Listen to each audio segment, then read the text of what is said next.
In June of 1878, on a sun-baked racetrack in Palo Alto, California, an eccentric British photographer prepared to settle a debate that had divided scientists, artists, and horse breeders for centuries.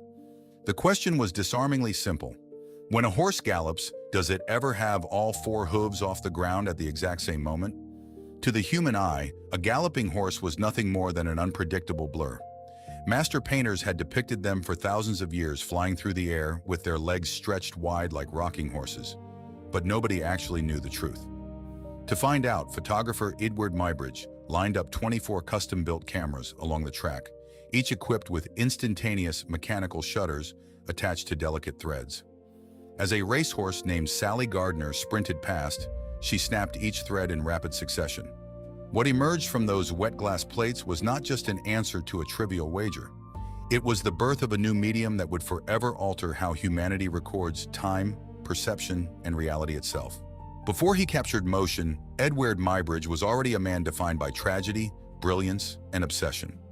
Born Edward James Muggeridge in England, he emigrated to America and established himself as a daring landscape photographer in the West, capturing iconic views of Yosemite. But his life took a violent turn in 1874 when he discovered his wife was having an affair. Muybridge tracked down her lover and shot him dead. He was tried for murder, but acquitted by a jury on the grounds of justifiable homicide. Following the trial, he spent months photographing volatile landscapes in Central America before returning to California, where railroad tycoon and former governor Leland Stanford approached him with a unique technical challenge. Stanford was a passionate breeder of racehorses who insisted that a trotting horse momentarily became completely airborne. He hired Muybridge to prove it with a camera. In the 1870s, this sounded like an impossibility. Photography was a slow and delicate process. Emulsions required exposure, times of several seconds, meaning any fast movement resulted in a dark, ghostly blur. To capture a horse traveling at 35 miles per hour, Muybridge had to push the chemical and mechanical limits of his era. Over several years, Muybridge developed a revolutionary chemical formula using wet collodion plates that dramatically increased light sensitivity. He engineered custom electromagnetic shutters that could open and close in a tiny fraction of a second, powered by rubber bands and electrical triggers. On June 15, 1878, at Stanford's Palo Alto stock farm, everything was assembled. A long white shed housed 24 cameras side by side, facing a bright backdrop. Stretched across the dirt track were 24 threads, each connected to an electrical circuit that opened the shutter of its corresponding camera as the horse ran through. Sallie Gardner was led onto the track. Her rider urged her into a full gallop. In less than 2 seconds, the mare tore down the path, snapping thread after thread. Inside his makeshift darkroom, Muybridge developed the glass plates. The results were astounding. Frame after frame clearly revealed the horse in crisp detail. And in frames 2 and 3, the long-standing debate was settled forever. A horse does indeed become completely airborne, but not with its legs outstretched. Instead, all four hooves gather together beneath the horse's belly at the moment of total suspension. Classical art had gotten it wrong for centuries.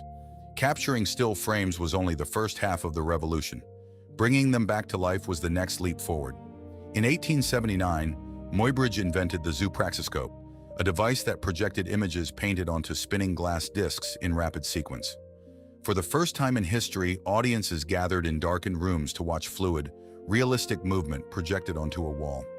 Muybridge embarked on an international lecture tour, captivating artists, scientists, and inventors across America and Europe. Among those inspired was a French inventor named Louis Le Prince.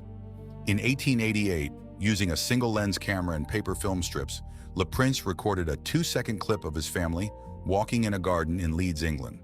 Known today as the Roundhay Garden scene, it stands as the oldest surviving sequence of true moving image film. Tragically, Le Prince vanished mysteriously from a train in 1890, just before he was scheduled to publicly demonstrate his work in New York, leaving his breakthrough obscured for decades. Meanwhile, in New Jersey, Thomas Edison and his brilliant assistant William Dixon recognized the commercial potential of motion pictures.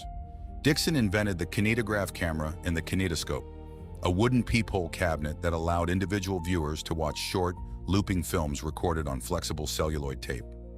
In 1893, Edison constructed the Black Maria, the world's first dedicated movie studio, where dancers, acrobats, and performers acted before the camera. The final evolution of early cinema took place in Paris. Auguste and Louis Lumière, sons of a prominent photographic plate manufacturer, invented the cinematograph in 1895. Unlike Edison's massive stationary kinetoscope, the cinematograph was portable, lightweight, and served as both a camera and a projector.